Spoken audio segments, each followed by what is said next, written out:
Petře, vy pracujete v Institutu cirkulární ekonomiky a napadá mě, že cirkulární ekonomika zřejmě souvisí tedy s tříděním odpadu. To je věc, která je poměrně běžná už v České republice, možná i jinde v Evropě. Jak vlastně jinak si můžeme cirkulární ekonomiku představit, nebo o co usiluje? Jak by se to jednoduše dalo vysvětlit? Cirkulární ekonomika není zdaleka jenom o třídění odpadu. Je to koncept, který v teorii funguje tak, že nevznikají vůbec žádné odpady. To znamená, odpad jednoho procesu se stává zdrojem pro proces jiný. A právě proto, aby to takhle bylo umožněno, tak je potřeba už ty výrobky nebo to, co my používáme, ty materiály, začít navrhovat tak, aby měly dlouhoživotnost, aby byly opravitelné, aby byly znovu použitelné a až ve finále, aby byly recyklovatelné. A tam je právě to třídění odpadu. Takže ten koncept je mnohem širší než jenom o třídění odpadu. Tak zajímalo by mě, jak by se mohly města stát podle vás ještě více cirkulárními? Jaký je vůbec podíl toho množství, který se dneska cirkuluje? A máte třeba nějaký příklad, jak to právě vylepšit? Aha. A tu míru cirkularity, tak tu každoročně měří jedna organizace, jmenuje se Circle Economy a ten průměr není úplně nějak jakoby povzbudivý.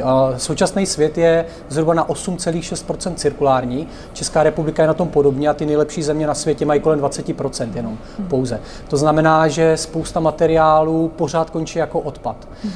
Takže v té první fázi ta města můžou se právě zabývat tím odpadem, to znamená snažit se, aby ten odpad teda byl dobře vytříděný, zrecyklovaný a tak dále. Nicméně měli bychom mít tou pyramidou využití odpadu více nahoru a snažit se vzniku odpadu úplně předcházet.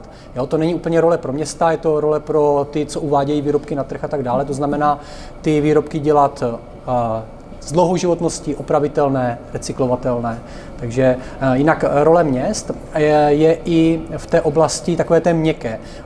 Města mohou své občany vzdělávat, poskytovat jim dostatečné informace, organizovat jim různé takové akce, kde si můžou třeba vyměňovat nějaké věci nepotřebné, nebo jsou to takové té reuse centra, můžou organizovat různé výměny oblečení a snažit se vlastně co nejvíc ty obyvatele motivovat k tomu, aby ty odpady vůbec nevznikaly.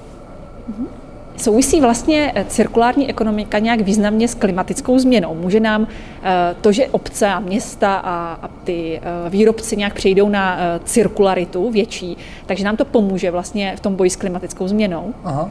A cirkularita do velké míry souvisí s klimatickou změnou.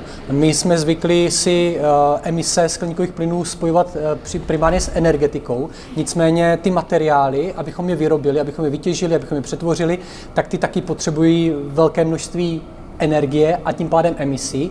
To znamená, naše snaha nebo snaha té cirkulární ekonomiky by mělo být ty materiály, které už jednou tu emisní stopu mají, tak je snažit se je co nejdéle udržet v té ekonomice, co nejdéle je používat a netvořit z nich ty odpady a do budoucna nahrazovat i tu energii, pomocí které ty materiály přetváříme, je nahrazovat tou nízkoemisní obnovitelnou energetikou, abychom vlastně měli tu cirkulární ekonomiku poháněnou čistou energií a vlastně nebylo to spojené vůbec s žádnýma emisama skleníkových plynů.